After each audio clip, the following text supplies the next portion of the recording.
I just know that I'm going to belch, like, at some point during this intro, and I'm going to have to start over. Well, okay. Get it out. I wouldn't have it any other way. Welcome to NOCLIP. I'm Chad Rowan. I'm JJ Artemis. And I'm Andy Kinnick. And today we're going to be talking about The Last of Us, which was developed by Naughty Dog and released on the PlayStation 3 in 2013, and then released a year later in June of 2014 on the PlayStation 4 as like a remastered edition. So, The Last of Us is basically a AAA stealth action game, where you play as the world's most physically fit geriatric. Wait, before you go on with this, we need to establish this. How old do you guys think that he is? I'm assuming he's in his 50s. I think in the intro they imply that he's like a young father.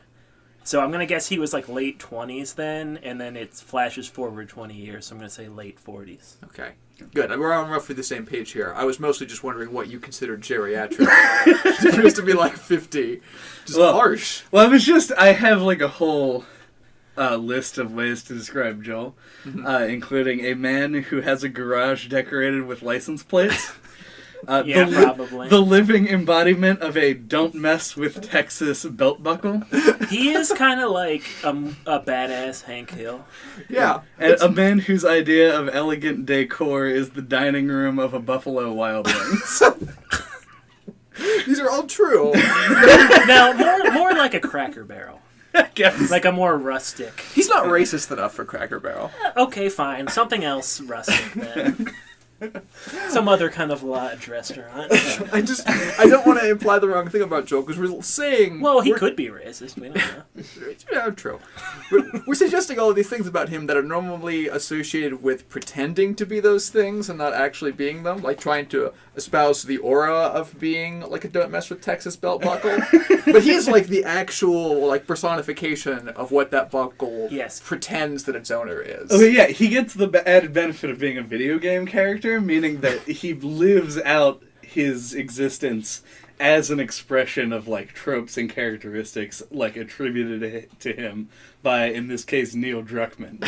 So it was just like, we're gonna have a guy who's like from Texas and is like the world's hugest asshole, and go. And he beats the shit out of people. Yeah. Well, he seems like he starts out as a nice guy. He starts when he becomes a huge before asshole. he has taken a life. He seems like he's an R8 dude, like a little stressed, blue collar kind of dude, and then he becomes like a torturous superhero. I actually took, because this is the second time I've been through The Last of Us, Same. tons of notes on this progression. I took tons of notes on this game in general. I was actually kind of surprised how much I came away from it with. I never take notes. Live life on the edge. Much like Joel. I'm just like Joel. On all his murder friends.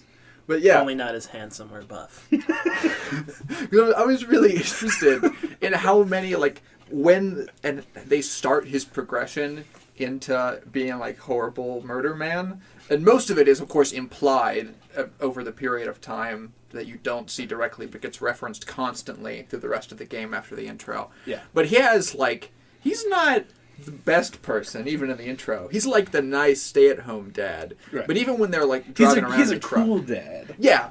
He's the cool dad. That is the important characteristic, because he is, in the intro of this game, Joel is a cool dad, but he notably lacks several other positive dad features. Yeah. Like, he's obviously not around a lot because of his job, and, you know, like... When shit hits the fan, and they're, like, driving out of the city, and, you know, his daughter sees people that they would like to help, he's like, what the fuck are you doing? Keep driving. Yeah, do not help those people, just drive. He's genre savvy. He knows not to stop and help those people. Maybe we're like really giving Joel the short end of the stick, and he's just a genre savvy cool dad. Yeah. As you were saying. No, just as an example of his weird turn into darkness, even though we might want to ascribe the keep driving impetus on his part as just being like genre savvy. Yeah, so to just speak. self-preservation. I think you could take that as like an adequate hint that like even in his very beginnings, he's sort of a selfish dude. He's not... Mm-hmm. Yeah. I would agree with that. Yeah, and I mean, like, I'm okay with my video game protagonists not being, like, altruistic. Yeah. But Joel crosses the line into, like, monster just incredibly rapidly. But you gotta, like JJ said, they have that 20-year gap, Yeah, there's a 20-year which you gap. have to factor in. You factor in the 20-year gap, but then you also Like- factor in that that's 9 seconds to the Right, player. yeah. Right. But, like, it's something that they want you to fill in for yourself. Right. And it makes such a great use of it, because so much of the opening, if you're not looking for these pieces of him being a monster already like we are, is attempting to, like, make you so empathetic for this man Right. that even though, like, all the signs right at the beginning after the 20-year gap are there, that he's just, like, a fucking murdery torture man, you're generally so blinded by, like, knowing what the loss that he's experienced with his family that you overlook so much of that on your first playthrough. Yeah, that is absolutely true. Because I discussed the ending of this game with Andy last week, and because I was basing this on a now 2-year-old first playthrough of this game, where I was like, man, like, by the end, like, I wanted to know, going in the second time, what Joel's character arc really was, and how he gets to the place that he is at the end of the game, and it is less of an arc than I thought. You start midway through the arc, and it's just a downhill sort of motion. Yeah, who he is doesn't change much, but his relationship with Ellie changes a lot. Correct. So I'm going to guess, based on that conversation, that we would like to start with what is probably the most lauded part of this game, which is notably not the playing of the game with a controller, but in fact the actually really well-written story that this game tells. So, This game has good acting. that is true. The actually good acting. That's... Oh, I'm so glad that we've gotten to this point. Even, especially in the AAA space. This game set a standard that I'm so happy that people are going to be trying to live up to. That's something I've heard said about this game, like, several times as well. And, like, maybe I just don't play a lot of shitty AAA games, but, like, hasn't the acting quality in games been, like, pretty good for, like, several years now? The facial recognition. Well, yeah, that's the animations, though. Yeah, that's what I mean. Is like the ability for people to impart emotions onto these video game avatars has improved dramatically. The actors' performances can actually be put into the game. Right. And the writing also is a thing that's generally... Right.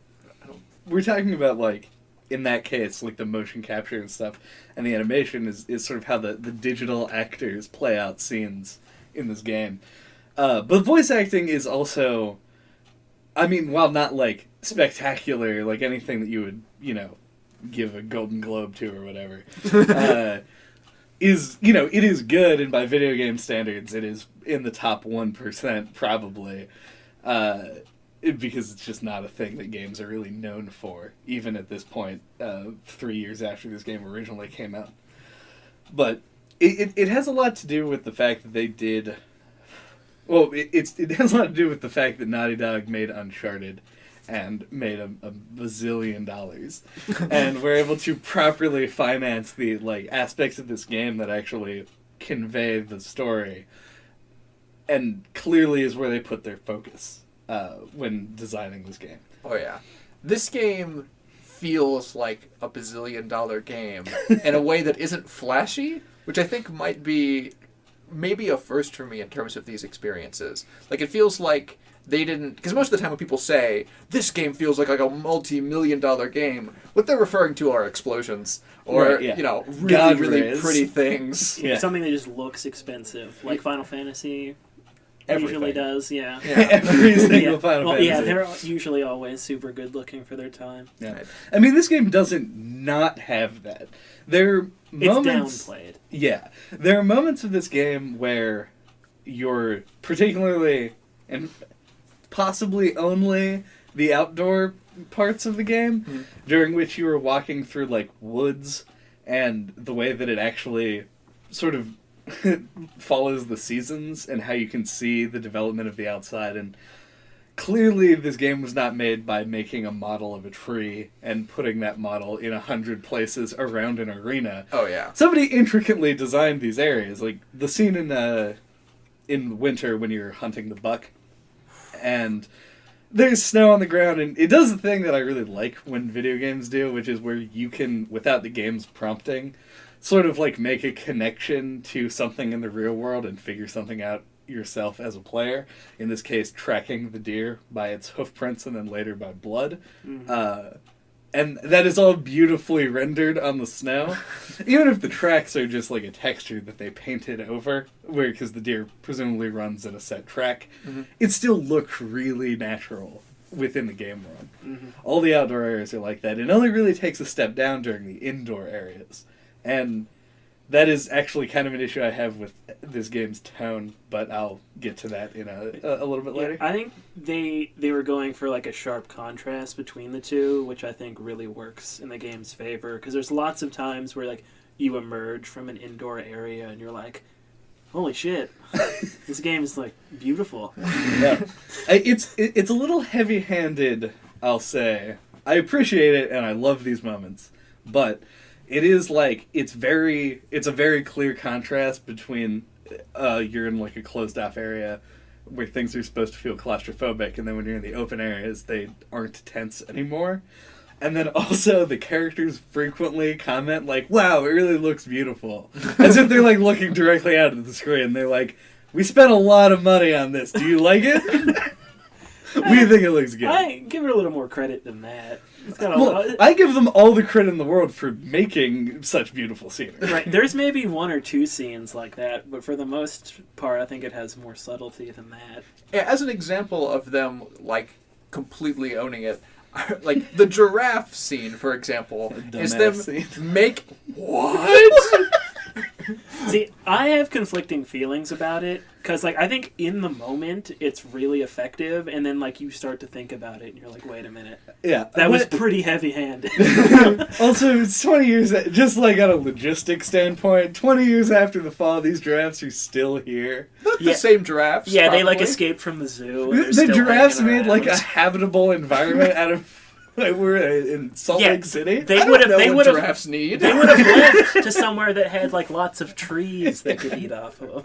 Yeah, they're not. They wouldn't have stayed in the middle of the city. Naughty Dog is banking on you not knowing what giraffes need. But actually, to bring up that moment, like one of my favorite moments in the game was the beginning of the spring chapter. Like you start out. And, like, you're in that big open area, and it's really, really beautiful looking. And you don't come across anything for, like, the first 15 minutes. Yeah. And it really hammered home, like, the title of the game. Like, it really felt like we were the last two people, or the last two things, like, on the planet. And I just thought that was a really effective moment. I don't know. The winter and the spring chapters are, I think, by a pretty wide margin, my two favorites in the game. Both marred by one, like, segment that I don't think ruins them. But those two chapters are really good, and Spring's, like, emphasis on that downplayed opening, and, like, really the whole way there's, like, one fairly easy to get through stealth section in Spring, that is kind of tense, but it is really chill until the very end. And that's the emphasis in that chapter, and I think that it plays really well, and that first scene does a really great job of setting it up. Yeah. And reflecting on what had just happened during the winter chapter. So. Right. And yeah, and that whole, like, the cityscape, as you walk in, it's like, you can see, like, the plants overgrowing the city, and it's all just very good. It is beautiful, as we've been talking about. Just to tie it in. Do you think that the giraffe scene was like directly inspired by the scene from Jurassic Park where the Brontosaurus comes up? Because it feels exactly the same. I get the feeling there are like some inspirations to this game that are more heavily hinted at than others. Resident Evil is a pretty big one.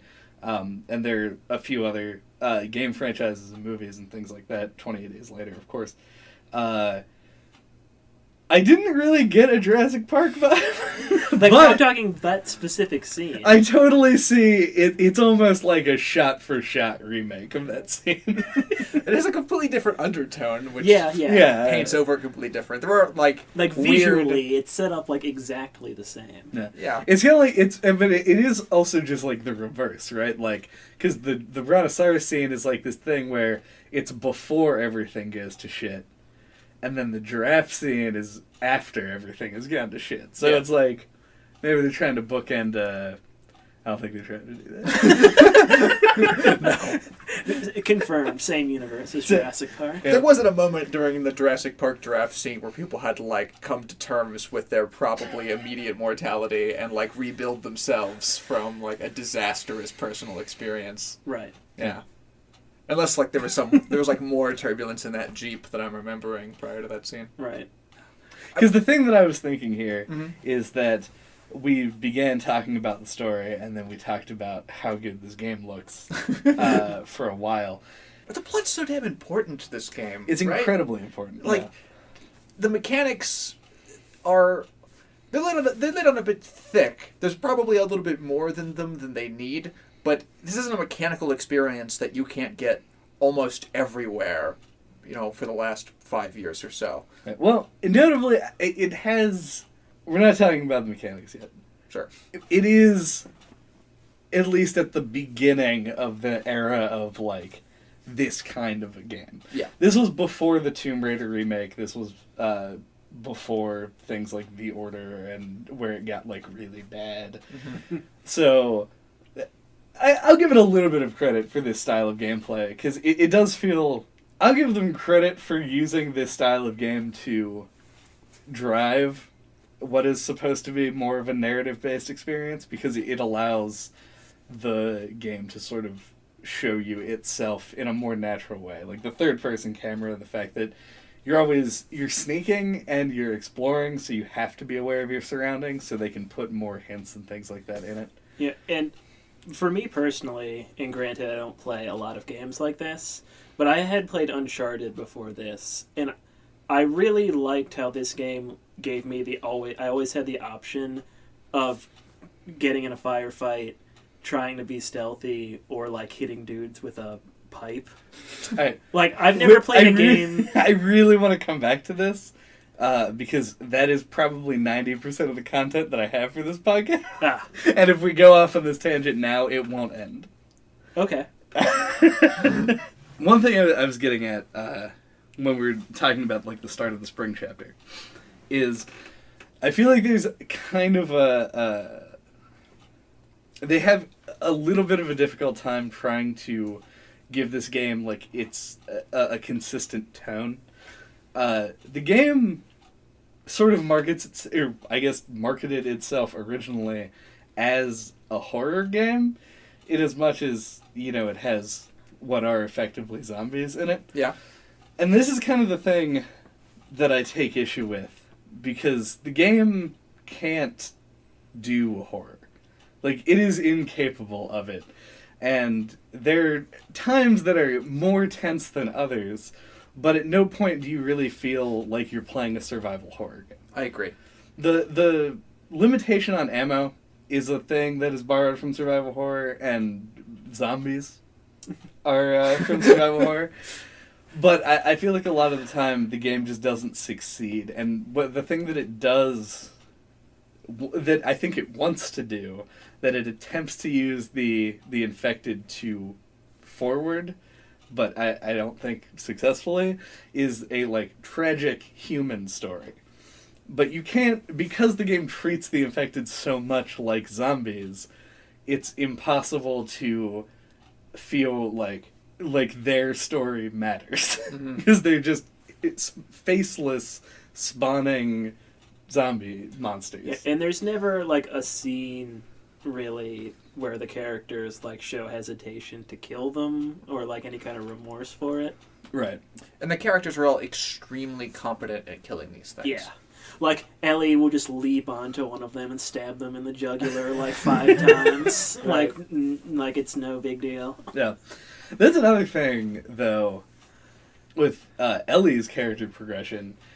Ellie, like, Joel is a monster, and by the transitive property, Ellie is kind of also a monster. Obviously without as much, like, malice toward human life as Joel seems to have by the end of the game. Yeah, I'm gonna need you to explain the Ellie- transitive property of monster in this circumstance. Ellie's got that, like, I don't even know what you call it, but, like, she thinks that she's gonna die at the end of this. It's like she's kind of, like, doesn't give a shit anymore.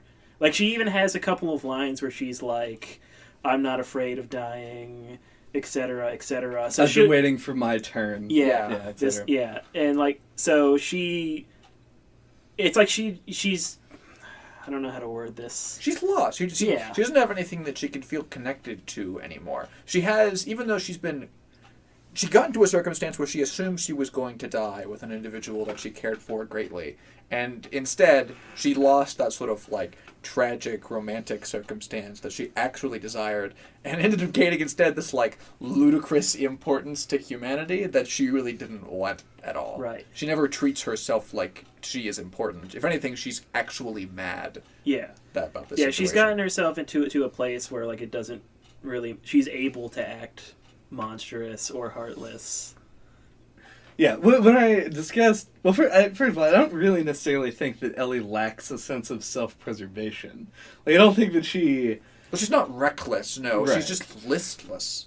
Yeah. Yeah. She's doing what other people command her to do and is mad that she's in that circumstance, too. Right, I think that is more fair.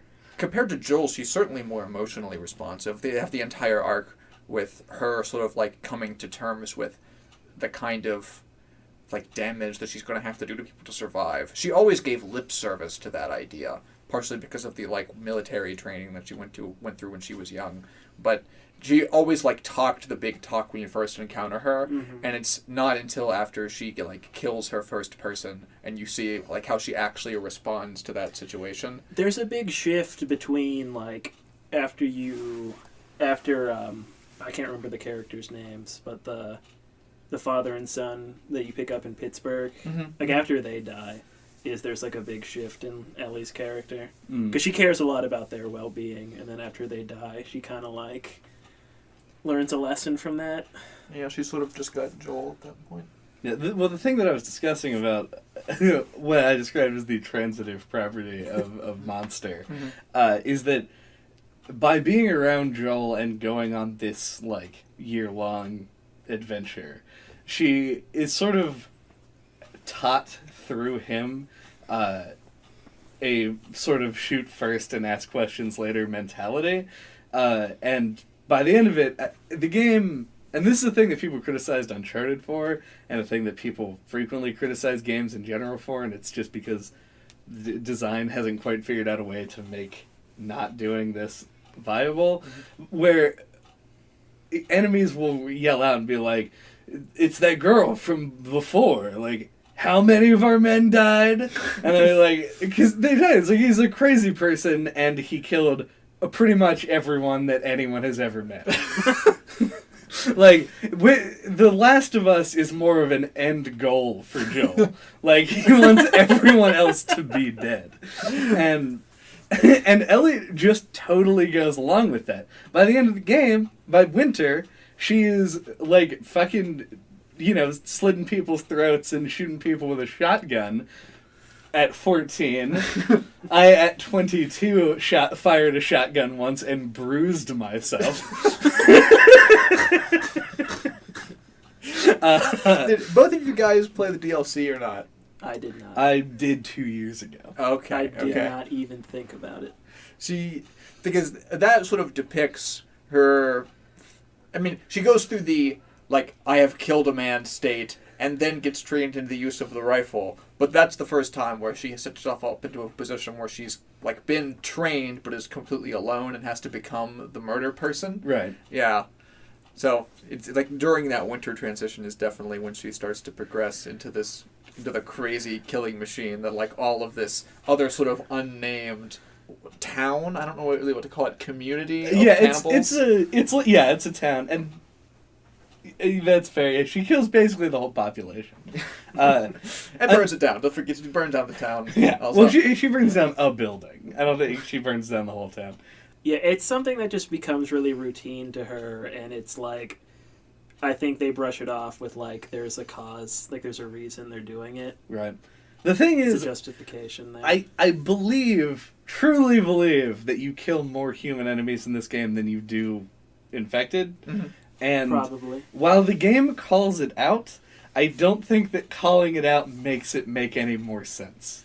Yeah, your enemy is less of the zombies and more just the other people that get in your way. Right, because they have, like, ranged options. Like, from a purely combat standpoint, human enemies are more dangerous than infected. What do you mean by make sense? It doesn't correct the problem in games where a single man kills hundreds of people in the way that I think the game wants it to. I think the game wants to be like, look at how unreasonable they're being, but it's not Joel's mindset that is unreasonable. It is the fact that he has been able to do this that is unreasonable. The thing that they were going for, and I believe they've explicitly stated this in interviews, is they kept making these Uncharted games where this like happy-go-lucky TV character would like mow through so many people, and they wanted to ask what doing that would turn you into as a person. Like, I think they are taking for granted that Joel is the kind of person who just lawnmowers his way through human lives, but they're taking that for granted and asking what kind of person would actually do this in the real world and trying to hold that as constant as they can with that ridiculous starting premise. So you end up becoming like a man with truck nuts as a lifestyle. Yeah, add that to the list. Okay, I mean, I've never heard that. If that is an explicit goal, it kind of makes the game feel a little bit less about its narrative and more about just that concept It's not the expanded exclusive upon. goal, obviously. Right. But I mean, it does sort of like, if you enter the game with the assumption that your character is going to be able to mow people down, which you really don't if you just pick this game up without context. Agreed. Without context, like you said, it seems like they might be trying to aim for a survival horror aspect when they're really just aiming for survival. Right. But yeah, so Joel's character arc then goes from cool dad to like, if you don't tell me where your boss is, I'll pop your kneecap off with a knife. Yes, yeah. And and then I guess to dooming the world at the very end. Yeah, sociopath. He's straight, absolute sociopath. Yeah. And I love that they're able to, through his progression, show you that sociopaths can care about things and that you can care about sociopaths. I'm not entirely sure I agree with either of those statements. I think that makes sense. Yeah. I mean, I hadn't thought of that myself, but I think there's a lot of merit to that statement. Yeah, keep in mind, I'm not assuming perfect information. What I meant by at least the second portion was that they set up a situation in which you interacted with a sociopath and you viewed him in a positive light. That's the part that I don't see. Because the first one was just a joke, mostly about sociopaths caring about things, because that's not really in their, like, the definition of their disorder. In terms of you caring about Joel as a player playing as the character, I feel like the limits of my caring about Joel stopped at the mechanical side of the game. So like, that I stopped did not immediately after the tutorial? Is that when it stopped? Well, I guess you get to a point where you realize that Joel is like a remorseless murderer who doesn't, like, other people's goals do not matter to him. Mm-hmm. And at that point, it's basically, I want Joel to stay alive so that I can continue playing this game. Joel is clearly not even an anti-hero, but an antagonist to humanity. Yeah. I feel like that's a completely reasonable way to feel while playing the game, but I feel like most people will not feel that way and will care about Joel. There's too many biases set up both from the start of the game and from your perspective as the guy inhabiting this character. Sure. Yeah, like, and they go to that end. They go to extreme lengths to make the bad guys seem like very bad guys. Yeah, like most people, are, even if they play a lot of games, are used to caring about their main character and aren't going to think of it that way until like probably towards the end of the game. Speaking about making them really set up everyone they're against as like the worst possible people. I have 2 examples of this, so we might overlap here. Good. This is like proof of concept of, I don't know if there's probably like a like TV tropes page with a good name of whatever I'm about to describe is, but the idea that even the slightest like sprinkling of a hint that someone is a pedophile is enough to make you instantly hate them forever for any reason. Yeah, that was one I actually, because I came away from the game 2 years ago, and this was one of my 2 examples, being like, I guess when I went back into the game and I was thinking about the winter chapter before I started it, I was like, this is the chapter where there's a boss fight in a burning building with a pedophilic psychopath. It's never really explicitly stated in the game that David is a David? Whatever. I was calling him the sad man for the majority of the game. But it's never explicitly stated that he tried to do anything to Ellie other than kill her. Yeah, is he a pedophile?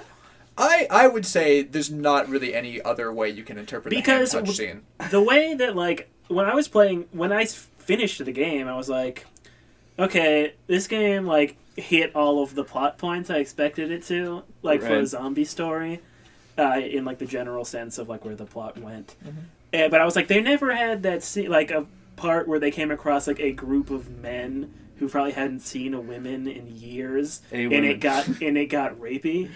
With Ellie, I was like, it never went there. Oh no, it does. And apparently it does. Yep, it does. That hand touch scene is all the game needed. Because I mean, I just took it as like he's a super insane, creepy cannibal. Like he wasn't touching her like he wanted to fuck her. He was touching her like, you're gonna be delicious when I eat you. And I read it as he you know, like he's like eyeing her like he would like caress delicious. A pig's carcass before you turn it into pork. He's like, I think he's trying to imply to her that he's looking at her like she's food. Well, there's the implication, partially by making him a cannibal, that there's sort of like like double entendre or something, that like, he's looking at her like a piece of meat. Ha ha ha. He's in both cases. I think they're probably going for that. I think that both of your readings are valid, and I also myself interpreted it as him trying to get her to trust him. Oh yeah. Which is a third sort of like alternate version of the same reading. And because of this ambiguity, I went to the internet. And there was an interview with Nolan North, who is the voice actor of everyone, but also of David. And he said, in a kind of a roundabout way, but without a whole lot of ambiguity to it, that yes, he is a pedophile, and the scene at the end of the quote-unquote boss fight was a rape attempt. Okay. So he is, a disgusting human being through and through, no matter how you read the scene. But that is, I guess, explicitly what they were going for. Okay, good. But, yeah, the thing that really hammered home my interpretation of that, and the thing that made it different was that it wasn't just trying to be like a weird cannibal guy, was the way that he always set it up as an either or, where like, you're going to be punished with cannibalism, or you're going to love me. Okay. Yeah. Also, like, people refer to her as his new pet. Yeah. And there's lots of, like, kind of weird... Suggesting there was an old pet. That also, but... yeah. The other one that stuck out to me, which was before this, and is less apparent immediately than his, like, craziness, but, when you get the truck, originally, and you drive for a while, and then you crash the truck, You then escape those people, and then you're in a storefront. And when you're in the storefront, two people, like two innocent people, who you can tell because they aren't wearing like full military garb, run by, and they get shot down, and then a guy checks one of their pockets, and then they bail. Like, if you're the kind of person who is killing people to scavenge and survive, you check the other dude's pockets. You don't just leave his corpse there and drive away. Which makes them just seem like they are... It implies in that scene that, one, they're murdering for fun, and that they are... Also, they're just wasteful, generally. Yeah. Not of everything. And through that level, you can see that they clearly have enough shoes. There's, like, plenty of shoes. They do comment, they're like, we got shoes. Don't worry. So they didn't need to, like, strip them or anything on the street to end of the degradation. But yeah, the huge murder truck, also a pretty obvious example of trying to set up people that you don't like. True. That being said, in, like, this kind of a situation, if I had access to a murder truck, I would be the driver of that murder truck. Like, there's no... I'm not hoofing it. Yeah. In this situation. Would you strap bodies to the front of the murder truck? Because That's that a goes little over the far. line. Yeah. You've now gone from the Dawn of the Dead remake to the preacher character from Twisted Metal Black. Like, it feels like a Mad Max thing. Yeah. Also a Mad Max thing. Which Twisted Metal is kind of a Mad Max thing in itself. So. What you want is a truck that can murder. What they have is a truck for murdering. Yeah. It is murder. My truck is murder capable. There is an expressly purposed murder truck. Speaking of murder, and how Joel was not murdered by having a giant pole just shoved straight through him to that fall. How did that scene land for you guys? Haha, land. Pretty effective. I think, like, thinking, like, on it, and, like, I was watching Chad play through that part last night, and he made the comment that, like, Joel just got Lara Crofted, you know, because, like, he just got, like, impaled. And I was like, well, there is, like, a big difference on how I feel seeing Lara Croft get impaled, to the point where it's, like, it feels super gratuitous and silly in those games. Right. But, like, in The Last of Us, it really works, even though it is super violent. Yeah. And unnecessary. Like, it feels grounded and realistic. It's notable in the comparison that in the Tomb Raider remake, having Lara Croft impaled on a spike is a punishment to the player for fucking up and dying. And in The Last of Us, it's like it's like a surprise moment, but also it is like it's effective because not because of your empathy for Joel, as I will continue to push my agenda here, but because of your empathy for Ellie, because Ellie is now without a protector. Agreed. I think the first time that I played the game, the scene worked really well, especially because they cut from the scene where you black out to a scene where you're playing as Ellie. So there's a very real chance that they're chrono triggering you. Oh yeah, and that setup. Yeah, that made me that whole from the start of the scene to like the full start of the winter scene until Ellie gets back to where Joel is, and it's now explicit that he's alive instead of just being implied by her asking for the medicine. Right. That went so well. You even had the beginning to add more fuel to your I don't care about Joel perspective, because after Joel is lifted off of the horrible metal piece, he keeps moving through and like trying to resist her help because he's shitty. And then messes up and like falls a bunch of times until Ellie's like, just then fucking walk then if you need to walk. And she gets frustrated about it. It's a very good characterization for Joel even in a moment. So it distinguishes it from the relatively common moments in games where your protagonist is just sort of like lumbering around with a huge injury. There's been enough of those now where I think we can trope them. Oh, absolutely. Yeah. And then like he's on the horse and the first little bits of snow are falling in the background and he falls off. Winter, cold open, ha ha ha. To it immediately with Ellie, and it's just completely ambiguous, and it could be either. I like that you bookended this conversation with puns. Like, how did that scene land with you? Cold open. Yeah. I had to say I never thought for a second that Joel was actually dead. Really? Yeah. Man, I thought there's no way they're killing him off already. you Like, have confidence in the murder man. I thought there was no way they'd kill him before the end if they Right. were gonna kill him. I got the impression. Well, you also, and I don't even know if you were even aware of this, but you played this game for the first time after the announcement of The Last of Us 2. Well, just because there's The Last of Us 2 doesn't mean he has to be in it. That's true, but They actually even set that up as an intentional ambiguity. You know Ellie lives, unfortunately, which sort of partially ruins the first game, but you don't know if Joel lives if you watch the trailer for The Last of Us 2. He's the one who Oh, walks into the room at the end. Is he? I thought that was just a guy. No, that's his voice. Oh, shit. Absolutely. Never mind.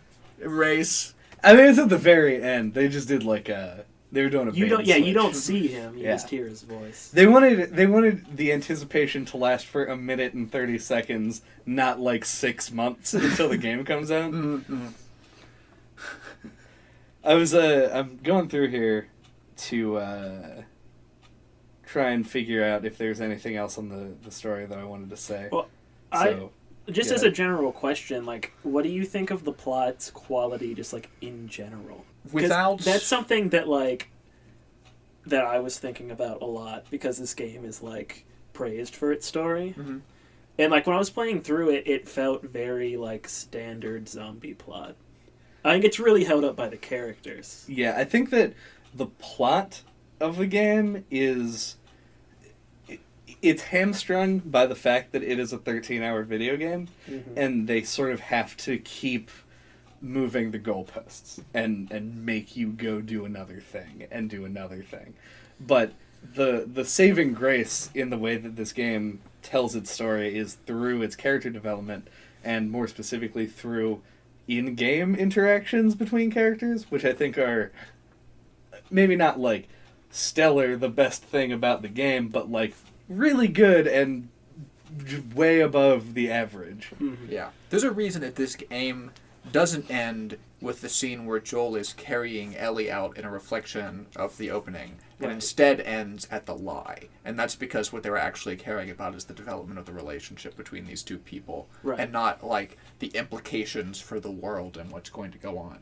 And even if it hadn't had done that, even if it didn't have that character focus, I do think that they had a relatively unique spin, this like zombie apocalypse perspective, where they had characters who, well, they had at least the character you embody by the end of the game. You realize its explicit goal is no longer like the betterment of humankind, or Right. It is with subversive survival. in that way, Yeah. which is nice. But Yeah. It has a lot of moments like that, but you are correct. You are given a task to take somebody from one side of the country to the other to try and cure the virus, and that is pretty threadbare and also kind of the only motivation that's given explicitly, and the motivation that is sort of supposed to actually drive you forward is entirely personal. I think it succeeds. I think the game does a good job of telling that story. yeah, it's told well, and I think it's held up by the characters, and I think it's paced really well. As I didn't know whether to throw this conversation into like the mechanics section or the story section, because the two are sort of interwoven here so well. But the final scene of the game, and I like that, I guess two different things. I like first, the last time that you control Joel is him doing a perfect mirror of the situation he was in when his daughter died, showing like his complete lack of personal growth or any change that happened to him after that moment. Right. He's still defined by that, and he will always be defined by that forever until the day he somehow stops being a murder truck, after he truly becomes a geriatric, presumably in The Last of Us 2. Yeah. This is exactly the conversation that Andy and I were like kind of hinting at having a week ago about this, like the ending. And the second part of the ending that I like is that is the last time you control Joel, and by making the final little walking scene at the end put you in control of Ellie, it forces you into a position where you're made to be suspicious of Joel. Right. Suspicious may not even be the strong enough word, but Joel is now othered and separated from you in a way where all of the things that he's talking about like how great their life is going to be, about how things are going to progress, are now coming off at like the strange hollowness that you know. Like everything he says no longer seems like it's more than the selfishness that he's just expressing about himself and his wants for his life instead of being actually about Ellie. I really liked that they took control away from you at the end. Mm. It's like, because they put you into the shoes of the follower at that point. Through the majority of the game, you're always leading Ellie, and when Joel speaks, you kind of view it as like it's your player character speaking, but then he starts, like, when you get to that point at the end, he starts to sound patronizing, and you start, because you as the player obviously know that there's something wrong, and the game doesn't allow you to, like, have Ellie just, like, fucking turn around and run away. Yeah. Like, she becomes omniscient once you give her control. So it puts you into a really uncomfortable position as a player, and I think that is the kind of thing this game does really well. Yeah. So the only other thing that I had is stupid. Good, so good. we should take a break, and when we come back, we'll talk some mechanics. Will that include some stupid? It will include some stupid. Good.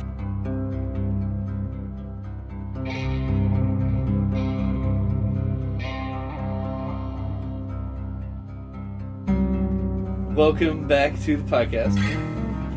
And specifically, welcome back to the Sour Grapes cast.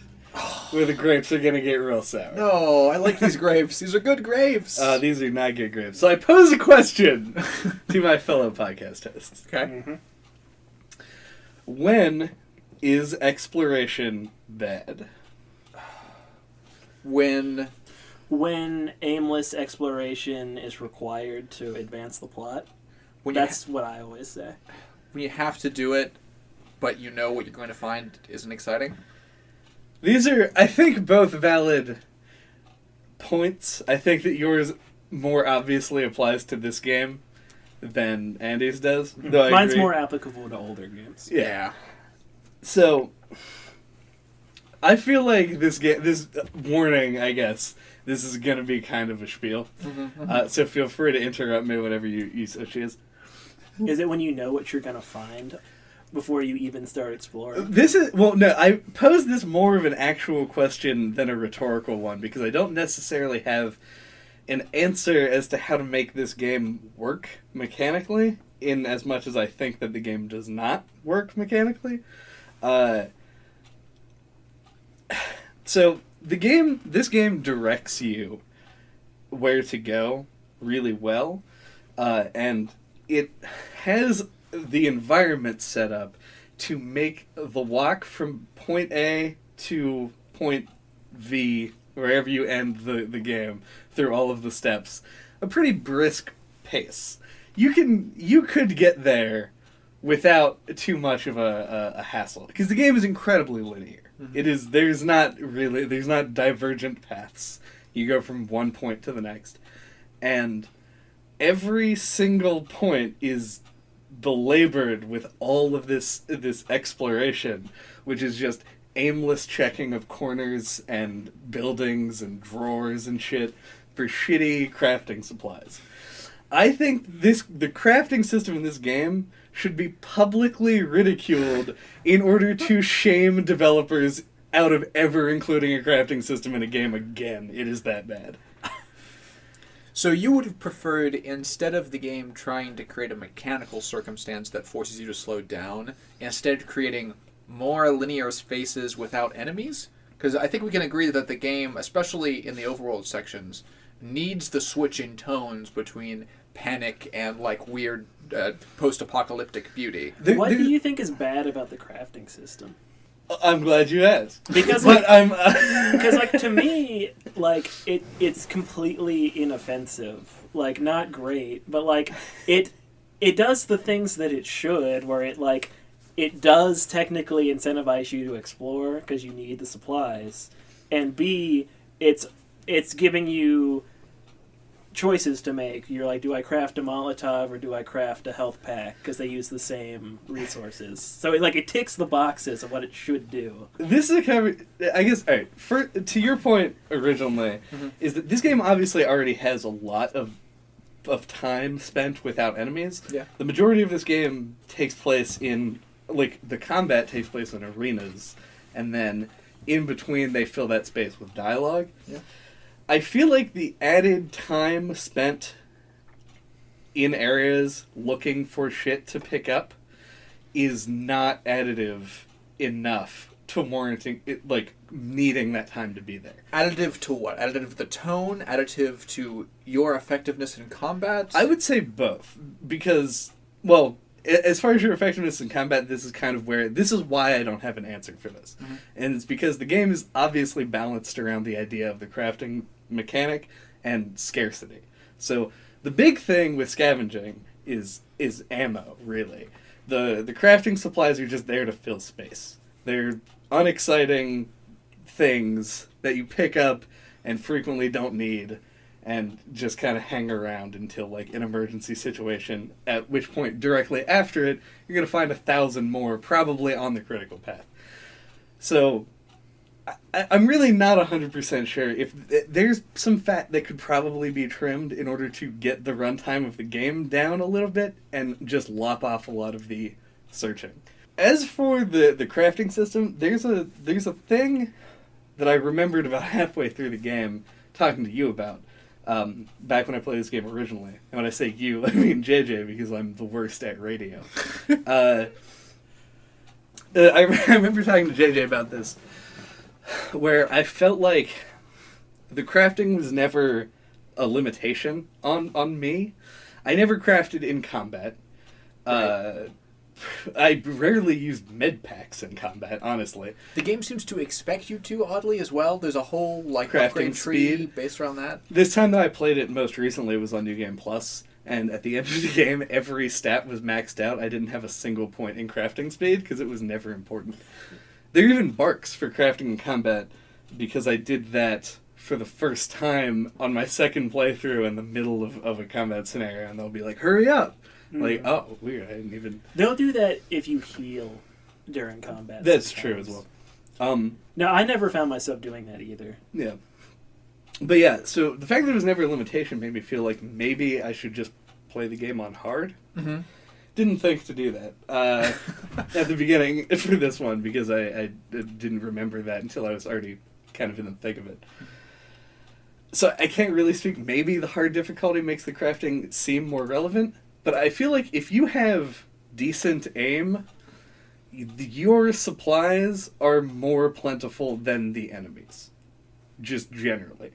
I was never out of things. Whenever I would run out of ammo in a gun that I liked, I just used a different gun and was just fine. I think the crafting... I think it would probably be a lot more valuable to a different play style. Like, I'm pretty sure, like, the developers didn't expect people to rely mostly on the guns. Well, that's the thing. And this goes back to something that you brought up during the first half. Is that this game... I believe that the way that they describe it on the back of the box is that it is a dynamic stealth system. It's a really video gamey term, meaning that you can sneak around and also you can shoot a guy, and they're supposed to be seamless. But I found there's an unfortunate number of times when being stealthy is not an option. When they will spawn enemies in who are already aware of you. Enemies become aware of you when any of them see you, even if they don't, like, call for help or whatever. I don't know if they all have, like, Apple Watches. They're like, oh, his heartbeat stopped. Somebody's here. And so they just run for, like, his nearest location.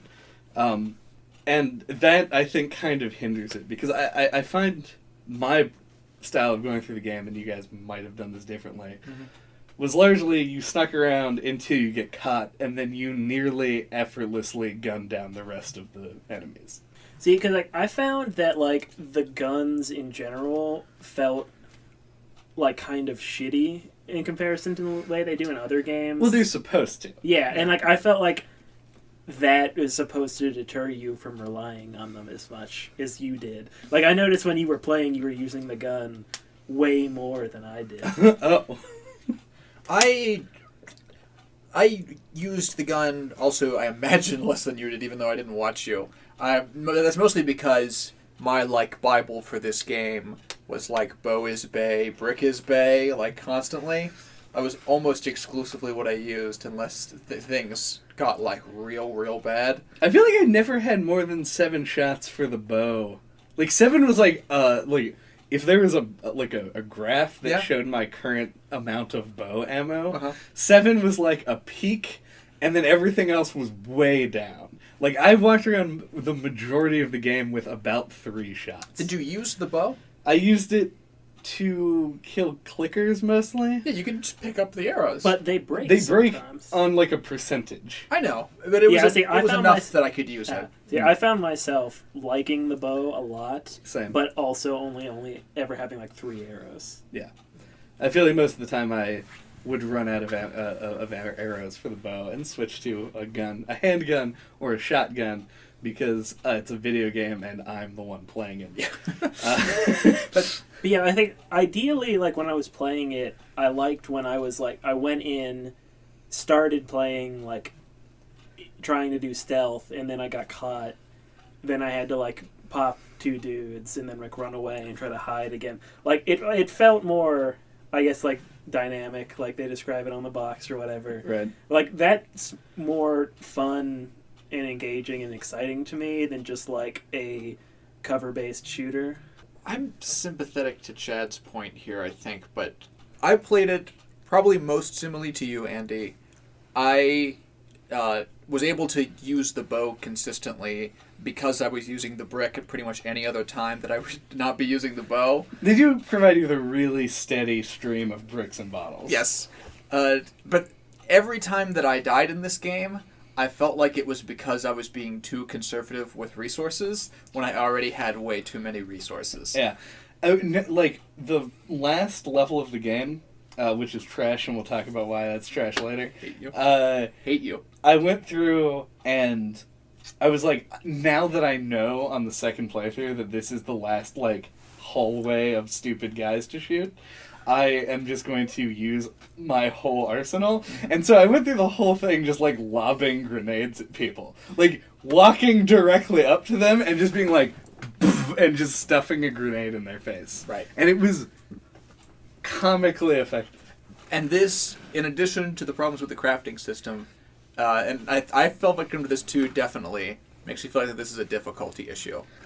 And because this game has not only the harder mode, it has, like, an ultra-grounded mode that is intending to be, like, super... Like, the survival mode. Yeah. Because I never, despite so much of this game seeming to be designed under the idea that you have, like, limited resources, and me engaging with the game under that idea, too, like I said, I'd fucking use the brick constantly because I didn't want to use bullets. I was... Like, it turned the crafting system, which I actually do still think I like, into more of an inventory management system for me, because I would only craft things when I was at max of resources. Yeah. But a version of this game where that wasn't true, where, like, getting a fucking piece of scissors was, like, a joyous occasion, I think would be neat. Well, I think that is way better. Yeah, I think the ideal thing is that it would have been balanced better, so that, like, you had to actually manage your resources. I think that it detracts in other ways, though. In addition to that way, which because I don't want to say that this game is like easy, because when this game wants to be hard, it sucks, but it can be hard because like the difficulty curve of the game on normal mode is bad to downright like just not thought about in design. I think. What do you mean? You'll go through tons of just easy encounters where there's like nothing that really challenges you. And yes, perhaps on harder difficulties, this would be more of a like reasonable scale. But then you'll hit like one thing that takes you like 9 tries, and it seems like the things that they want to be hard, they make way too hard, and everything else is too simple, and they give you too much stuff to get through it. I guess I kind of agree with that. Like, there is kind of a contrast between, like, the hard moments and everything else. Weirdly, like... I agree. Yeah. I found one inconsistency, I guess, in that when I was thinking about the game before I played it, I was dreading the scene in Winter where you're Ellie in the, like... weird warehouse thing with the bridge. The defense mode? Yeah. Oh, I actually really enjoyed defense mode. When I played it this time, I didn't die, but I died like 12 times in 2014 when I played this. I don't know what happened there. Though there was a hilarious moment where you take the rifle from the sad man, and he's like, I'd really like to have my rifle back, and you're like, go fuck yourself. And then I proceeded to miss 5 shots consecutively, and he was like, you're a better shot with that thing than I am. Oh, I was man, like, that's really bad for you, dude. How did you stay alive this long?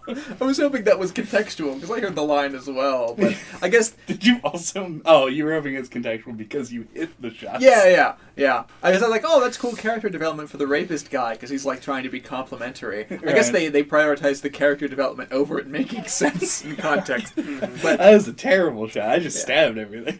I really liked that scene in Winter, because even on normal difficulty, where I felt like I had too much resources normally, every time you're thrown into Ellie's shoes, both in Winter and in the DLC, it acts as a reset button for you, where you don't have the built-up tension anymore, and I feel like I'm playing the game the way that it was designed to be played, where I'm like, oh, fuck yes, I finally have enough to build a grenade now. Right. I actually really liked that progression both times I played through it, but you're definitely right about the uneven difficulty curve. There were some weird spikes. The hardest one for me came early, which I can probably partially blame on me not knowing the systems as well yet. But my first time I ran through this game years ago, I had a ton of difficulty on the first, like, big room full of monsters in the, it's like, skyscraper that's like The hilarious slanted building? Yeah, you're going to the slanted building, and you like drop down by yourself to like take care of things in advance. I was literally going to be at the part where you drop down. Yep. I know exactly. What yeah, that was a huge spike for me when I first played it, and that definitely could have been smoother. Yeah, there were basically the area where you fall down the elevator into the water was probably the hardest part for me. It's just a room that has lots of runners, and after you turn on a generator using the incredibly exciting press triangle 3 times minigame. Oh yeah, that looks like it's interactive, but it's not. It's not even interactive? Like, That's you what just put the controller down? No, not like that. You have to press triangle the 3 Right, times. yeah. But I'm meaning is that, like, I thought that it was, like, contextual, like, oh, if you hit within this range, then you'll do it better. Nope. Yeah. Did, like, active tests on it. It's just always the same. It's just 3 times. Yeah. It's pretty stupid. Once you do that, a bloater, I think is what they're called, Yep. shows up. And, like, for some reason I couldn't do that at all this time because I kept getting, like, flanked. Oh, yeah. It was really sad. It was because I was trying to use the rifle more because I didn't use the rifle at all in my first playthrough. Sounds like you. Yeah. Fair. Yeah. But, yeah, so then it's just kind of a weird inconsistency. I don't think it breaks anything. No. Not like the crafting system. The difficulty with me, even in judging like weird uneven difficulty curves like this, is that it's hard to tell how much of the challenge was sort of intentionally or not self-imposed for me, because like I went through these situations being like, I want to do it perfectly, which means I'm not going to go in there just starting with the flamethrower. I'm going to go in there in brick mode until something goes poorly. Right. So I'm worried that like maybe at some point along the line I could have made the situation much easier for myself by doing what you did during the last level, which was just like, fuck this, I'm winning, no questions asked, no matter what the cost is. Right, I just tossed grenades at them. Yeah. The trouble, though, a lot of the time is that, and this is like, at this point, a ludicrous callback. We talked about Transistor, how they had a weird habit of just, there weren't a lot of differences in enemies, they just kind of mixed and matched where they put the enemies. Mm-hmm. This game has the opposite problem to that, where they're like, what would be a cool challenge? What if it was all clickers? That's not a cool challenge. It's not cool, and it's not a challenge, because clickers can't see you. So you just move slowly and just shiv each of them. Yeah. And just, I win. It just took me longer to walk down a hallway. And and then the instance that in the university that Andy, that's weird. I've never called you Andrew before. Never. Okay. Nope, never. That Andy watched me play last night was like a bunch of clickers and a bloater, and like I tried to stealth it and realized that it just wasn't worth it, so I just walked directly to the bloater and just burned him and then opened the door. Like, There are all these ways to bypass the difficulty in this game unless they put you into, like, a locked door arena fight. Yeah. Which is why I partially do like the locked door arena fights. Yeah, they're fine. Yeah. But Your version of perfect is also different than mine, because for you, perfect is having no one notice you. And for me, perfect is just hitting headshots. True. You were talking about bloaters specifically. I agree that I don't really think that they, or clickers in some circumstances, are actually like a good enemy design choice. Like, they both are super evocative designs. Like, the sort of thing that look fucking awesome in concept art. Yes. And when you're just talking about design abstractly. But I totally agree with you about clickers just forcing tense moments and punishing mistakes really, really hard, but not really being engaging in the thing that you're doing. Like, the thing that you can't mess up is moving really slowly. Right. And bloaters are different in that they make this like really solid first impression during their arena fight, where it's like flanked by other guys. But by themselves, they're almost like boring in my...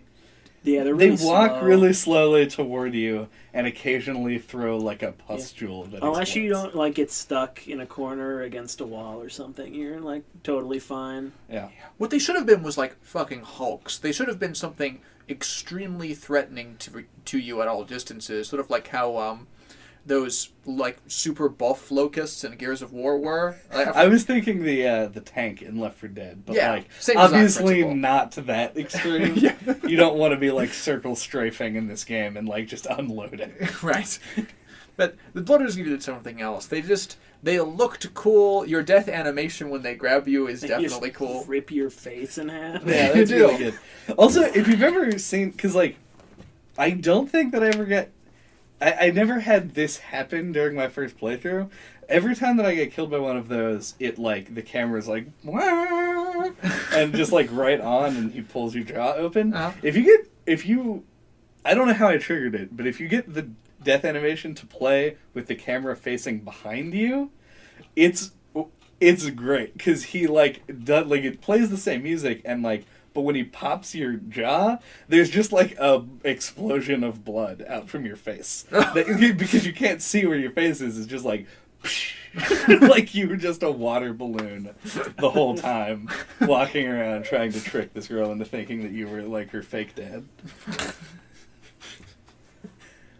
Can I talk more about how the crafting system detracts from this game? Yeah, I feel like these kind of issues, though, like, weren't as big of a problem for me because like I feel like both of you are way more experienced with this type of a game than I am, and I had to wonder if they factored that kind of thing into the design, like to make it more accessible. It's also possible that JJ and I should both like just grow up and start choosing hard as like the default difficulty in games. That's actually my real position here. Is that I feel like I should have just picked hard. Yeah, but this is the other like, problem. I had some challenge with like regular enemy fights where it seems like you guys didn't.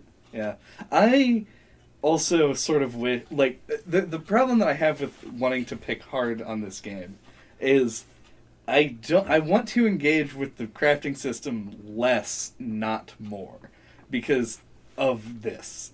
And this is the fact that it pulls you away from the railroading that this game does. And it makes you, one, notice the railroading a lot more, and two, like, totally act contrary to how a real person would behave in a situation. So, like, in the scene where you meet up with Bill, finally, and he's like, all right, well, we just ran through this area and locked the door behind us. Now we gotta move, stay on my ass. Mm-hmm. And he says that, but it's, like, all echoey, because I'm off in a fucking, like, third room of a house in a bedroom picking up rolls of duct tape and half scissors like it's Kill the fucking Kill. Like, I don't understand the purpose of making you break off from scripted sequences to go get things. This isn't something that's like unique to this game, though. Like, like so many games have shit like that. It's unique to this. The problem in this game is unique in itself because the game does not do things to undermine its story. but the entire mechanic set undermines the game's story in the crafting. The mechanic set wouldn't undermine it if they were, well, two things. First, if crafting systems were far rarer, and second, if the opportunities you had to look for crafting was far lessened. Right. I think this could work if not only were the crafting items rarer, but the locations in which you can like press triangle to open a drawer were rarer. But a great way to do that would be to just take the crafting system and throw it in the trash, and instead have you just find Molotovs and health packs, which is an established thing that video games did for 15 years before crafting systems started to come into like popularity. This game does it quite rarely too. You can actually just pick you off can just pick Molotovs. things up, and it's supposed to be like a big moment, but you pick it up, or more likely you go, I can't pick that up because I have all of the necessary crafting materials to make 3 of these, and am carrying 3. The only utility to it, other than just picking up the items, is the opportunity of player choice that Andy was talking about forever ago relative to this stuff. Like, Right. the reason that you get scissors is because scissors have different utilities for things. And even though I am trying to make this point in favor of the game, I'm not quite sure how much that assists either, but I feel like the part of the reason I'm unsure is because I went through the tainted, like, medium playthrough where I didn't feel like I was ever truly constrained. Yeah. Like, I want that. I think that could have been good if it was ever a hard decision. Yeah, I feel like the problem, like I said earlier, is the balancing. Because, like, I think in, like, a world where they had balanced it better and you actually felt like you were strapped for resources would have fit really well with, like, the theme of it being, like, a zombie apocalypse and you're searching for resources. Yeah, and I agree with that. I think that if it was scarcer and it was a thing that it felt rewarding to actually do, and they just took it out of the scenes where there was plot happening. Right. It would I can agree with that. The scene in the neighborhood where they're like the stray dogs, Mm-hmm. the like getting to those houses, which are like a gold mine of shitty crafting material, would feel like a reward and like a big like, oh, like, thank finally that I'm here, can get all of my half scissors and duct tape, as opposed to a chore, which is what it feels like. You're like, oh, I gotta check it, 2 whole more houses to check? Like, Jesus. Just let me move to the next thing without feeling bad because I am not playing mechanically optimally. I agree with that, too. And also, the more that they would limit both the opportunities to check and the resources you acquire, the more that it would make sense for the mechanics they built in based around in-combat crafting. Like, the more utility those would have, too, because you as a player would be incentivized to keep all of your scissors and your tape and your etc. Or, to make an even clearer example, the resources that you would use for a Molotov or a health pack, you wouldn't know which one you would need because you only have enough for, say, 1 of each. Right. So you'd be forced to make the choice, maybe in a circumstance you didn't want to, or instead of planning for it, now you've got to be like, oh, I need this now, and you have to go through pull 2. your backpack out and start like jamming through things. So, and that seems like it's another problem that could have hypothetically been solved on hard. Hard. The only thing that I don't know that could have been solved on hard, because I don't know really how the models work in this game, is whether or not on hard you have exactly the same number of drawers but less stuff.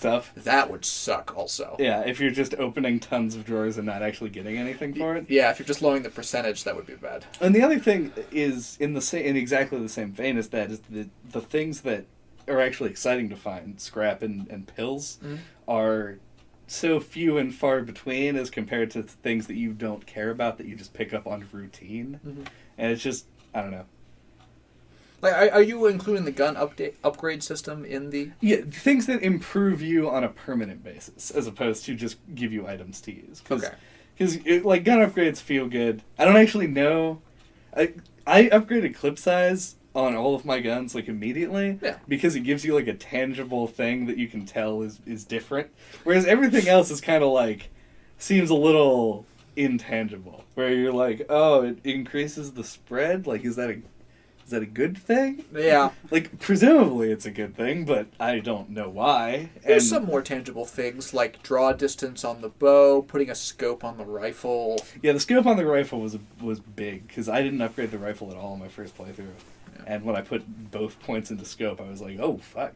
But I agree, it sort of runs into the problem where they didn't want to put numbers in front of your face because of the kind of tone they're going for in this video game. Yeah. So, but they still wanted you to have a bunch of like choices and ways that you can improve your weaponry. So it turns like make guns stronger into how can this be an intelligent decision? How much stronger is this gun? I don't really have that information. Right. Any more crafting shitting you wanted to just generally? The only other thing directly related to the crafting system that I wanted to mention was the animation of you picking things up off the ground.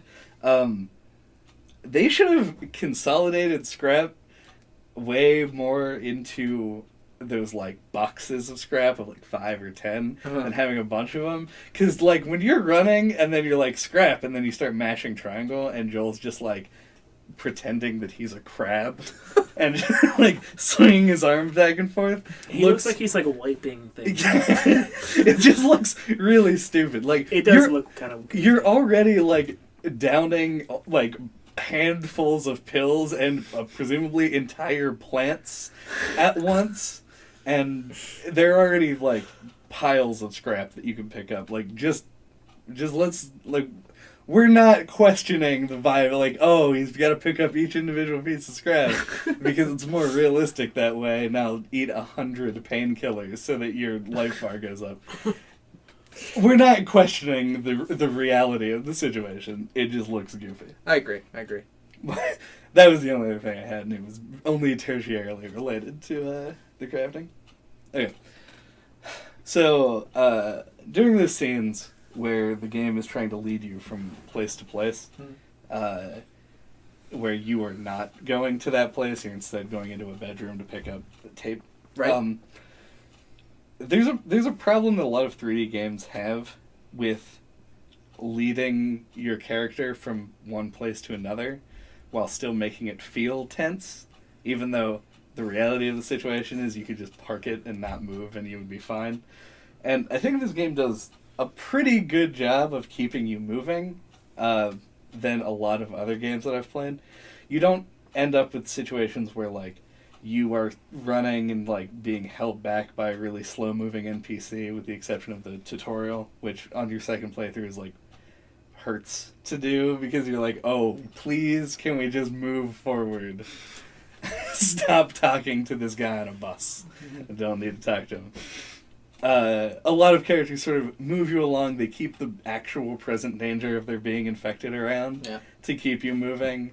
And they use the color yellow so insanely much in this game to drive you forward. What? Hey, did you not notice this? No. Oh. Okay, Enlighten you us. probably had a much better experience with this. I know that I only started noticing it like partway through my first playthrough, so like it took me a little while, but every single thing that is mission critical is yellow.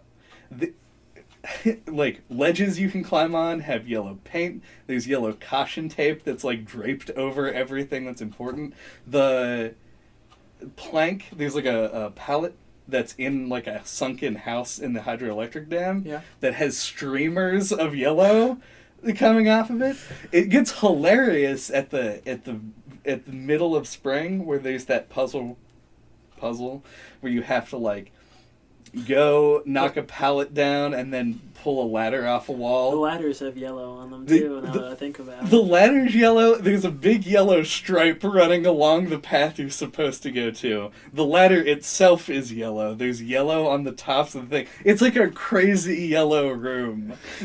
Like, it's overpowering when you know they're trying to signal things with it. Yeah. It's the amount of yellow in this game is just bizarre. Like, it is notably weird, and it's kind of odd to me that it didn't like stick out to you. I feel like you just number 23'd yourself into a horrible circumstance here. Like, except, but like the movie. yeah. The notable difference being is that you were totally right about the conspiracy. 100%. Well, it wasn't really a conspiracy. Like, games do that kind of stuff all the time. Oh, I know. All I'm saying is that that you looked behind the curtain of reality here. Yeah, you saw the man behind the curtain. Yeah, you found the Eldritch truth about the color yellow.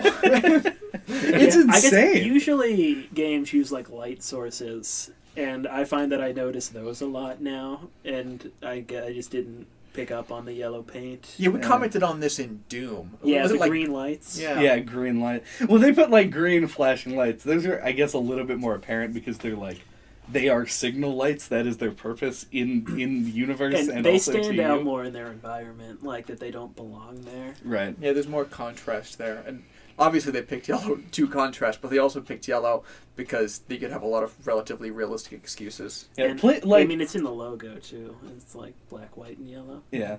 If you like just pull up a save in the middle of a game and just go through and just look for things that are yellow, it is crazy. There are literal wet floor signs dotting your way through the subway station in that section at the beginning of summer where where they like introduce clickers to you. Mm-hmm. They like, you just walk it, it's like yellow wet floor signs in like a breadcrumb trail leading you to where you're supposed to go. Yeah, I totally believe that. Yeah. Like, I don't need to like go back and look for proof. Well, I'm just saying it's amusing to go back thinking about it and like Yeah, this noticing is what's going I on. imagine this is what it feels like to like study like game design or even like things like movies, like how and stuff, and you just can't play a game without noticing that kind of stuff, and it probably drives you crazy. Yep. I don't know if it drives me crazy. It drove me a little crazy in this game. It sounds like it drove you crazy. It just seemed like every city planner in America had like a weird thing for the color yellow. They were like, fire escapes? Put some yellow tape on that. Is that a ledge? Go, like, Paint just that yellow. here, paint it yellow, please. Giraffes, good. Put them in the city. Go toward giraffes, because they are yellow. I guess something that I could bring up here is at the tail end of that last conversation, Chad was talking about what was it that stood out to you? That The color yellow? not before that. God, no, I can't remember what it was. Was it the railroading? The way that the game, like, keeps tension? Yeah, I think it was related to that. Like how it you brought up that with that NPC, Frank was that his name? Bill? Bill. From Star Fox? From Starbucks. Yeah. He was like, stay on my ass, and you were already like way ahead of him. Yeah. And like I think that stuff stands out more in this game because of the degree of realism that they're going for. Yeah. And like I feel like there's a lot of little things that like you wouldn't even notice in most games that stand out in this one because it comes off like it's above those things. And or generally it succeeds. Yeah, Yeah. but there's like a lot of little things that you can nitpick like that really stand out in this game. Like crabbing. Yeah, like the crab. That's probably I think that's what it was. The animations. Yeah. Certain animations look goofy because like the rest of the game does such a good job of making things look natural that when he does his little crab walk, Right. it looks like so stupid. Yeah. That is a fairly good point. It's kind of that uncanny valley kind of situation where something that looks realistic enough starts to like do something that is entirely inhuman, like crabbing. Yeah. It really kind of It starts messes to with feel you. video gamey. Yeah. Humor's all about subverting expectations, so when you raise the bar so high... Alright, I think It's okay. like you brought up, like, my character wouldn't be scavenging this room when he's supposed to be following this guy through this dangerous area. And, like, literally all games have those problems. But it stands out in this one. Like, you boot up Skyrim, and they're like, oh, visit the Greybeards to learn about the impending dragon threat. And you're like, no, I'm gonna explore. I'm just gonna Cave. go fuck around for 80 hours. Then I'll come back to this. Like, I mean- all games have those problems where, like, the mechanics undermine the story. Well, I don't necessarily. All narrative-heavy games have that problem. I don't think that's true. Give me an example. Give me 5 examples. I would- Give me 16 This examples. is a hell of a quiz.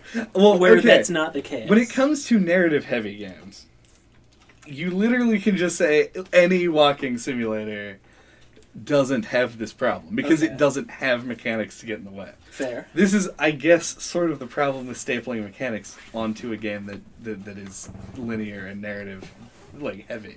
But when you look at just games, like AAA games in particular, any game that uses its mechanics as a way to further the themes of the game can get away with so much more. Oh yeah. And I think that this game is... See, I think those kind of games are very far and few between, though. Well, just look at some of the games we've talked about. Resident Evil 4 uses its mechanics, and you never feel like you're wasting your time going around to rooms to look for shit to pick up. Yeah, but you spend your time doing, like, stupid, goofy puzzles. You spend your time doing stupid, goofy puzzles in this game as well. Yeah. There's just fewer puzzles, and they're easier and way stupider in this game than they are in Resident Evil, which is like a series known for being the king of stupid puzzles. Right. This game is every puzzle has its solution 5 feet away, marked with yellow paint. And it's always the the same 3 things, either a plank of wood, a ladder, or a pallet. Yeah. And all of this to say, I like this game. I just take issue with people calling it like a masterpiece because it's a really good story tacked onto a mediocre video game. Yeah, I think this...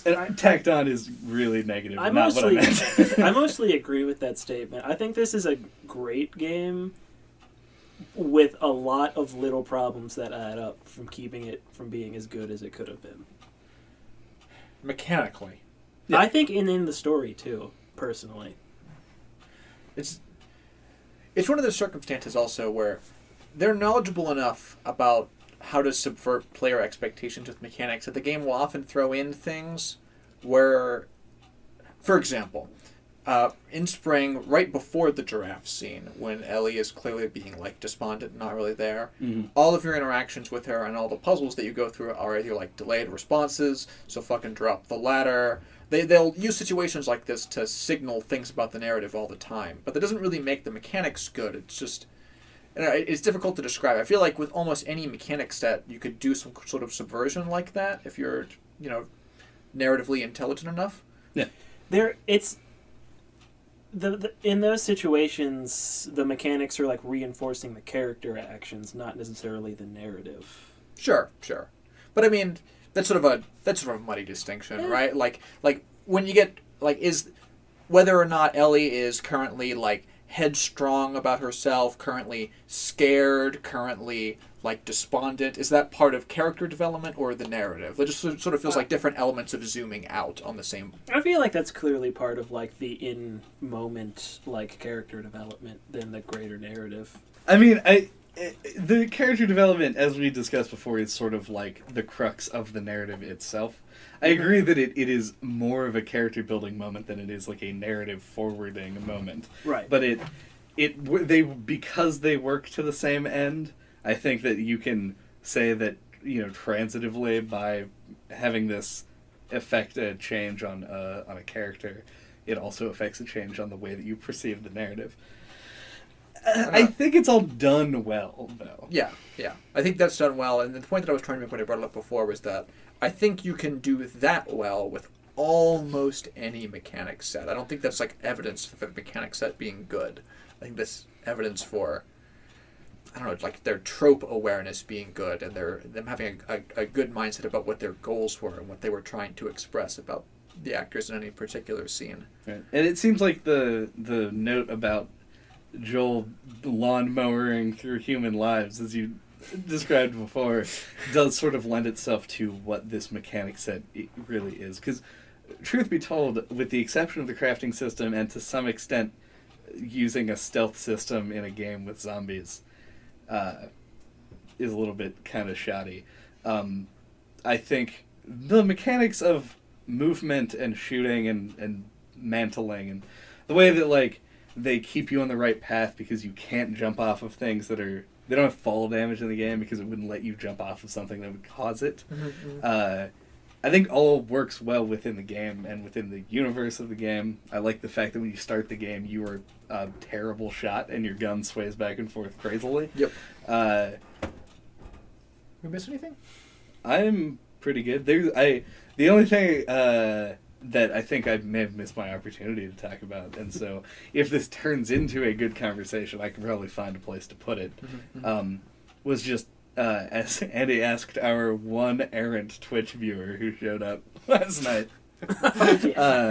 how do you feel about the stealth system in this game? as compared to like a more dedicated stealth game? And I don't even know what your experience with stealth games are, really. Other than Metal Gear. It's fair. I've played my Metal Gears. I've played my Mark of the Ninjas. I've got 2D and 3D samplings, and of course I've played through enough mainline like AAA 3D games that there's just gonna fucking be a stealth section every time. And I don't know. It feels sort of like non-distinct. You're right about it often having problems where the clickers and things that you interact with make it so that it's less, what you're actually doing is less engaging than it should be. But it just seems to fall into all the same pitfalls that stealth systems in 3D games normally do. It's really vague, like when or not you're going to be seen by something. Thankfully, the game does give you that audio cue that I actually like with that like little rising action note. Yeah. But line of sight is ambiguous.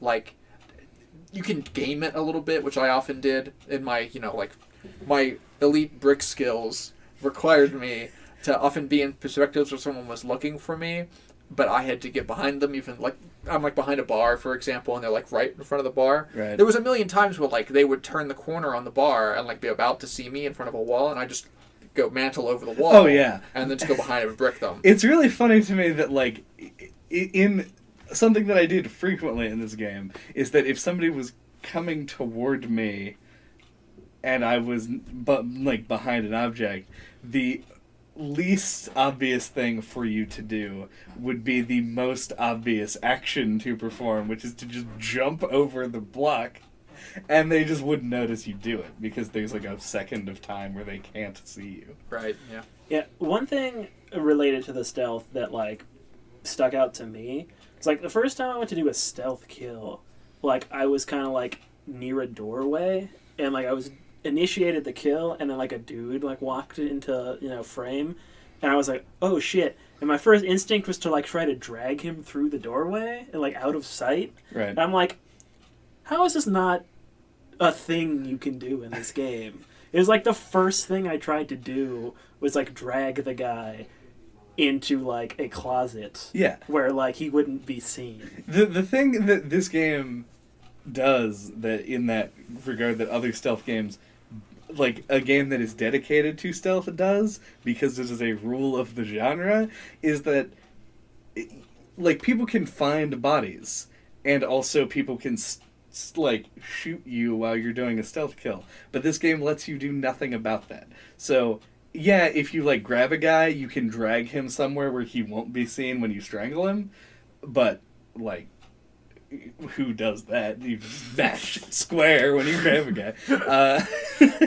But yeah, like so you'll be choking a dude out, and a guy will notice you, and Joel will diligently continue choking that guy while just being shot repeatedly. Or until he you dies. start choking a guy who's standing next to another guy, and he won't notice.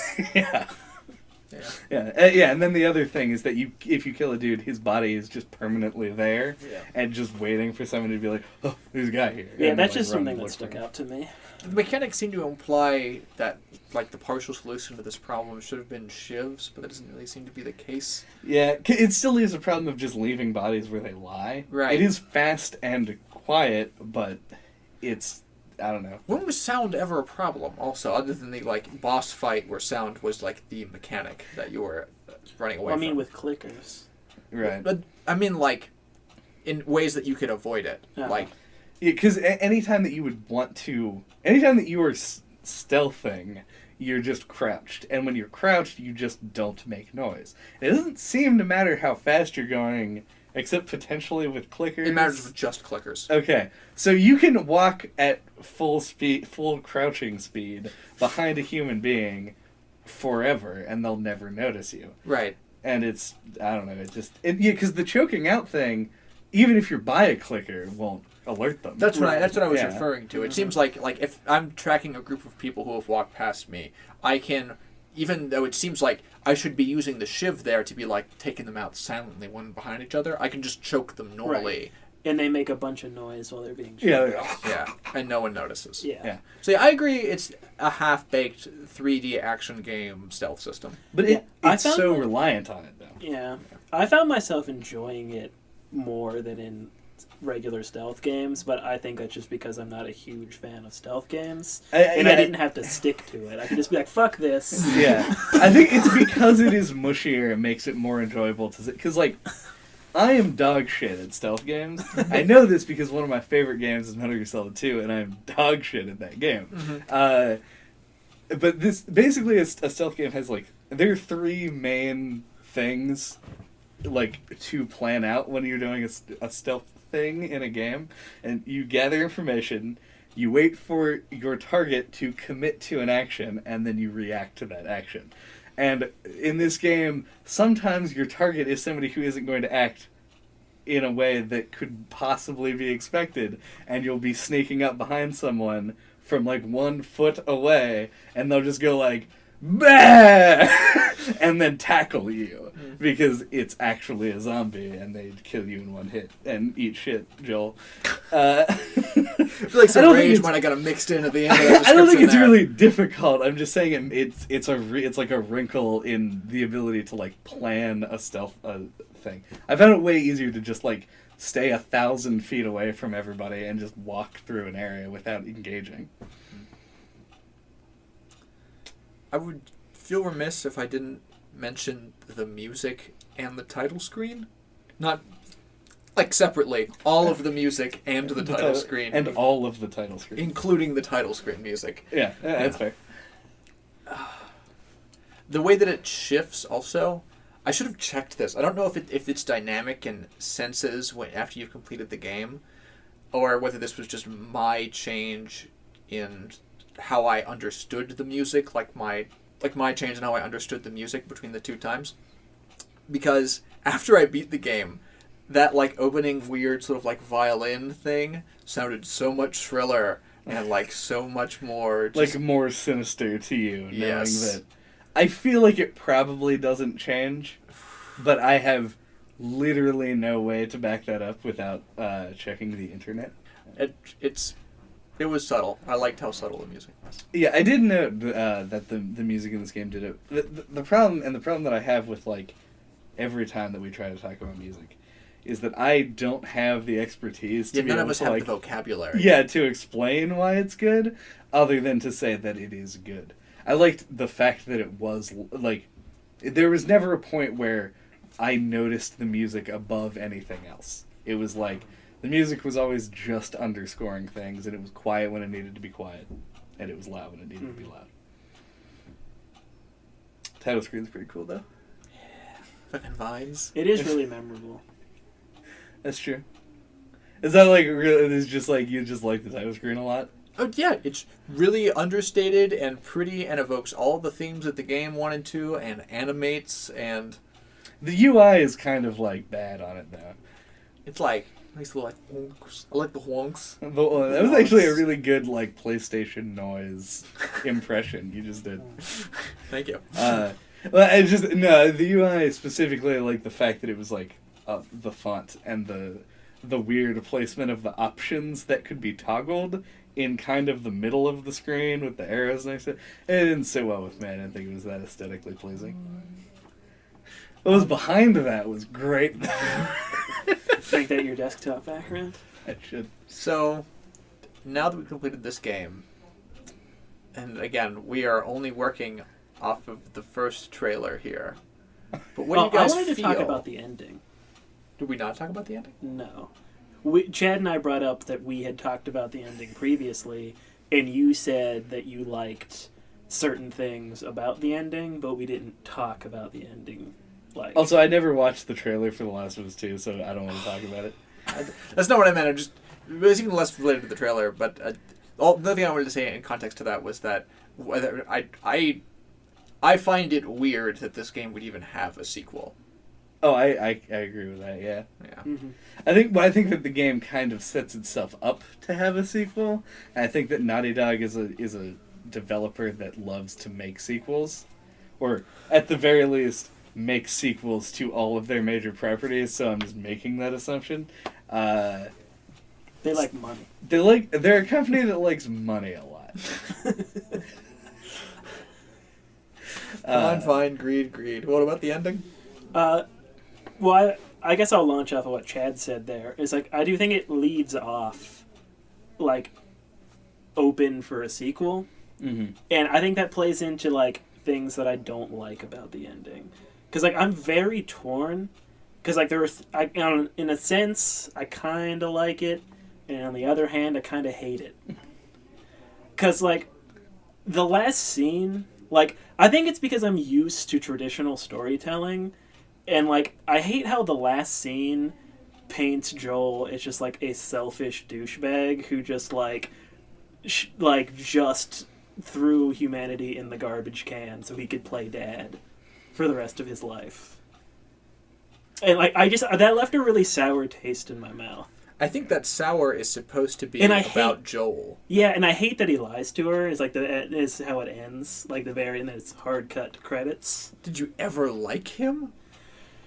I mean, like, kinda, a little bit. Like, I wanted to see him come out the other side a better person, and his character goes nowhere. Yes! And I just... Like I said before about the weird iterations where the reason that they mirrored the scene with his daughter dying with him Right. running out with Ellie is because he hasn't changed At all from that point. Right. I just don't like it. Like, and I think part of why I feel so strongly about it is that it's the way that last sequence is edited. Where what's the woman's name? The black woman. Marlena. Is that her name? The Firefly? I thought it was Marlene. Or Whatever. Her. Yeah. She's like pleading with him to like let them harvest whatever they need from Ellie's brain, you know, for the good of humanity. Blah blah blah. And then it cuts to him driving away in the car. Right. And, like, that was, like, so effective for me. Like, I almost, like, welled up. Like, I thought that he had, like, let her go and he was driving away alone. And then, like, seconds later, she wakes up in the back seat. I know that. Right. And I was like... That's what they were wanting from you. Yeah, and I'm like... But then, like, instead of, like... I feel like I'm unable to appreciate it because I feel like they made the decision to do it that way so they could do The Last of Us 2. Like, I feel like if they had decided we're doing this as a standalone thing, they would have ended it with Ellie dying. Could not have disagreed more on that point. In fact, I think there are early interviews, which is part of the reason why I wanted to bring up discussion in the trailer, where they talked about how specifically they did not want to make a sequel to this game. And how they attempted, and that they understood that the lie ending was weird, but the lie ending was an intentional choice because it's like the last moment of development in the relationship of these two, where it shows that Joel is now willing to put his relationship with Ellie on the line in order to try and make her life better, and thus make his dad life more of a reality. Yeah, there is no reality where Joel would have been redeemed at the end of this game. I'm saying. They tease you with it. I see. That's what I think. That's part of, and that might just be my own personal feelings. But I feel like they set it up that way, and then they just undercut it in a way that's like unsatisfying. Set up what? Joel's being a shitbag? Like I think they set it up to the point where he's like going like that. He's changed. Like I feel like leading up to the ending, like that last chapter, feels like Joel has like progressed as a character a bit. Like it feels like he lost his daughter, then he had 20 years of just becoming a hardened, like, don't give a fuck guy. Mm-hmm. Then he's gone through this whole thing with Ellie, and it's slowly knocked down the wall and Agreed. helped him cope. And like that last the spring chapter, it feels like he's matured and that like his priority, like he feels like he's finally gotten over the thing that's been weighing him down his whole life. And then it comes right in at the end. There's like this extreme circumstance that makes him do a 180 and go right back to where he started. Like I feel like it hints that he's making progress and he's having an actual character arc, and then they're like, nope, gone. And then could they even tease you with it, with him actually like sacrificing her, so it gives you that whole arc, and then takes it away. The progression is a good point, and he absolutely has the progression, but I always attributed that progression to his progression with his relationship with Ellie, not with his priorities changing. Like, he absolutely, and they make tons of points about this, the way that he treats his relationship with his dead daughter changes dramatically from him never wanting to talk about anything that he ever lost to now him willing to just openly share pretty much anything with Ellie by the time we get to the spring. Yeah, for me, like, it felt like it paralleled. Like, he tied his whole, like, the way he is now to the fact that, it's like, he used the fact that his daughter died as an excuse. And, like, through his relationship with Ellie, it, like, helped him get over all of that and just, like, become a normal person again. But every time shit hit the fan with him, he was always willing to tear off a kneecap. Yeah. To get back the thing that was important to him. Yeah, and that's why I don't think, like, he felt like he never quite got there, but it felt like he was going there. And that's exactly the point that they were going for. He did not get there, because once the thing he cared about got threatened, he tore off more kneecaps. Yep. I think that... And like I said... we all have an objective understanding of how his development went, and I think that we just disagree on how much we liked what happened. Yeah.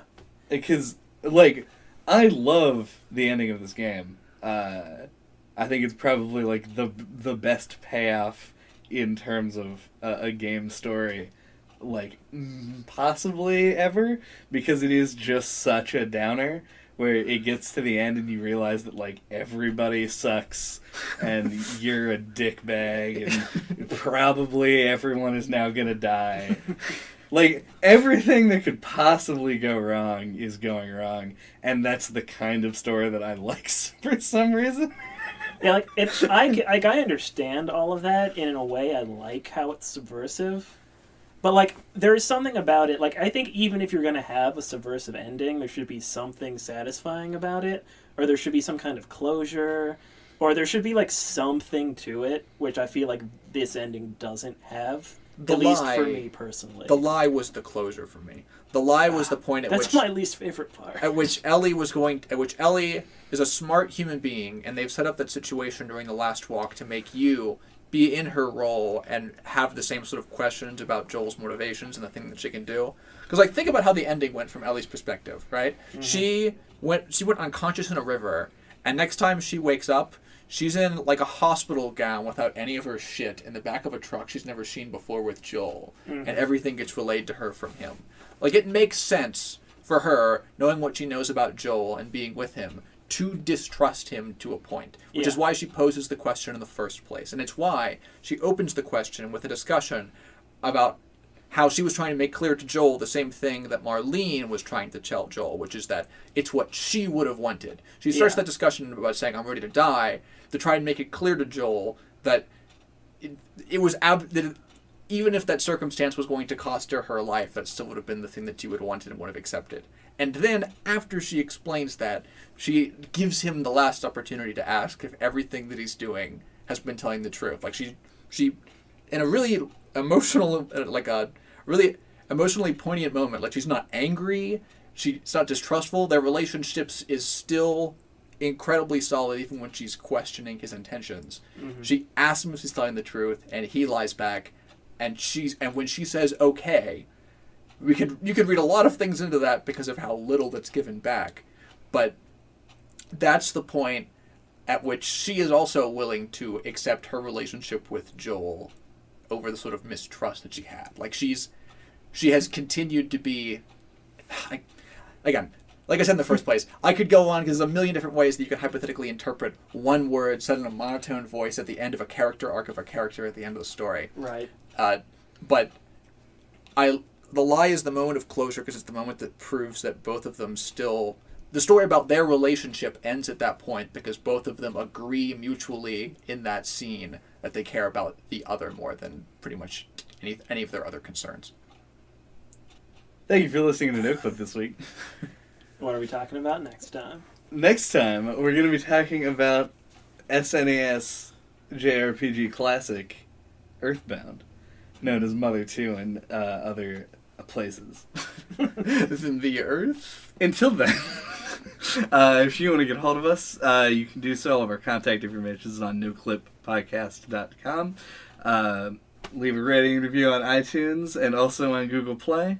And something that I was talking about with Andy last night is potentially being a little bit more active, aka active in any way, on our Twitch channel, which we do have. Yeah. That we've never openly broadcasted on. Because we have a capture card now. We have a capture card. Also, we own computers. Forgot about that. Oh, yeah. Yeah. Probably won't be streaming Earthbound, but we'll definitely be streaming Overwatch. Oh. Yeah. Oh. And potentially, if it goes over well, streaming future games that we have the ability to stream during our playthroughs of them. But we'll see about that. So if you have any opinions on that, send those in. Our stream is twitch.tv/NoClip podcast. That should be just really obvious, I think. Bye. Later. And no, that's not going to be the episode title, because I refuse to be the host of a podcast that has John Giuseppe Cool Dad and cool sunglasses, cool shades, basic dad as episode title. But how are we going to build up our repertoire of dad categories if we don't allow this to happen naturally? Yeah, Chad, we'll put it to a vote. This is a democracy.